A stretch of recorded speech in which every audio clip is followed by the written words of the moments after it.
Aujourd'hui, beaucoup de gens parlent du Rwanda. On en parle dans les médias, on en parle sur Internet et parfois dans des débats passionnés. Et c'est normal. L'histoire du Rwanda est une histoire importante qui a marqué le monde. Mais il y a quelque chose de simple que l'on oublie souvent de poser. Est-ce que nous prenons vraiment le temps de comprendre le Rwanda?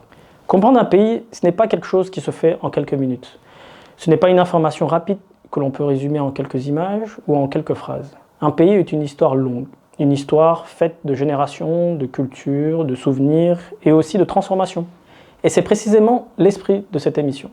Cette émission s'appelle Rwanda, Regard croisé et elle fait partie de la chaîne Rwanda 360. L'idée est simple. Regardez le Rwanda sous plusieurs angles. Son histoire, sa société, sa culture. Et c'est aussi l'expérience de celles et ceux qui vivent dans la diaspora. Parce que comprendre un pays demande souvent plusieurs regards. Et surtout, du temps. Quand on dit prendre le temps de comprendre un pays, qu'est-ce que cela veut dire concrètement? C'est une très bonne question. Quand on parle de comprendre un pays, on pense souvent à l'actualité, à ce qui se passe aujourd'hui. Mais un pays ne se résume jamais à ce qui se passe aujourd'hui. Il faut imaginer un pays comme une longue trajectoire. Une trajectoire historique, culturelle et humaine. Prenons un exemple simple. Dans chaque famille, il y a des histoires qui se transmettent, des souvenirs racontés par les grands-parents. Parfois, ce sont des histoires joyeuses, parfois ce sont des souvenirs plus difficiles. Mais ces récits font partie de l'identité d'une famille. Et d'une certaine manière, un pays fonctionne un peu de la même manière. Il est fait d'expériences accumulées au fil des générations, de traditions, de langues, de culture, et aussi de moments plus difficiles.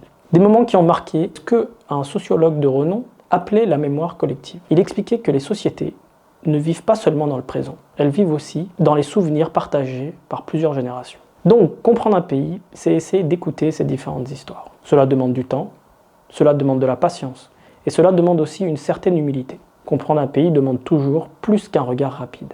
Quand on parle du Rwanda, beaucoup de personnes pensent immédiatement à l'histoire récente. Est-ce que c'est ce qui rend la compréhension du pays parfois difficile?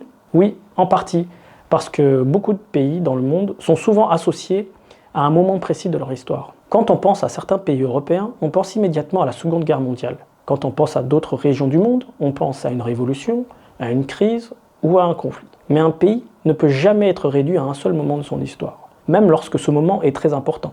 Le Rwanda, par exemple, possède une histoire bien plus ancienne que les événements récents. Avant la période coloniale, il existait déjà une organisation sociale, culturelle et politique très structurée. Le royaume du Rwanda s'est développé progressivement au fil des siècles. Les traditions, les institutions, les pratiques sociales ont contribué à structurer la vie du pays. La langue, le Kinyarwanda, a joué un rôle central dans cette cohésion culturelle. Et comme dans beaucoup de sociétés africaines, une grande partie de l'histoire s'est longtemps transmise par la parole, par les récits, par les proverbes, par les histoires racontées au sein des familles. Ces traditions orales font partie de la richesse culturelle du Rwanda. Une grande partie de l'histoire d'un peuple vit dans les récits qu'il transmet. Mais bien sûr, l'histoire du Rwanda a aussi connu des périodes très difficiles.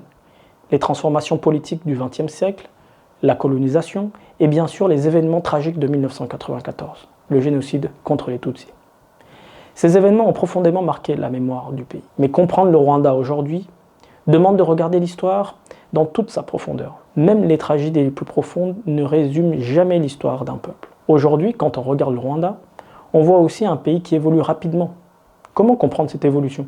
Le Rwanda aujourd'hui est effectivement une société en transformation. La population est jeune, les villes évoluent rapidement, les nouvelles générations grandissent dans un monde beaucoup plus connecté. Mais en même temps, certaines valeurs restent présentes dans la société. La famille, par exemple, reste un élément central. Dans beaucoup de familles rwandaises, la relation entre générations joue un rôle important. Les parents transmettent leur expérience, les grands-parents racontent leurs souvenirs, et ces échanges participent à la transmission de la mémoire. Après les tragédies du passé, le pays est engagé dans un processus de reconstruction.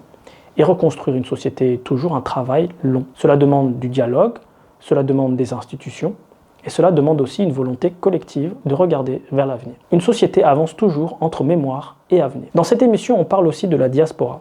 Pourquoi est-ce que c'est important pour comprendre le Rwanda? La diaspora joue un rôle très intéressant parce que beaucoup de Rwandais vivent aujourd'hui dans différents pays.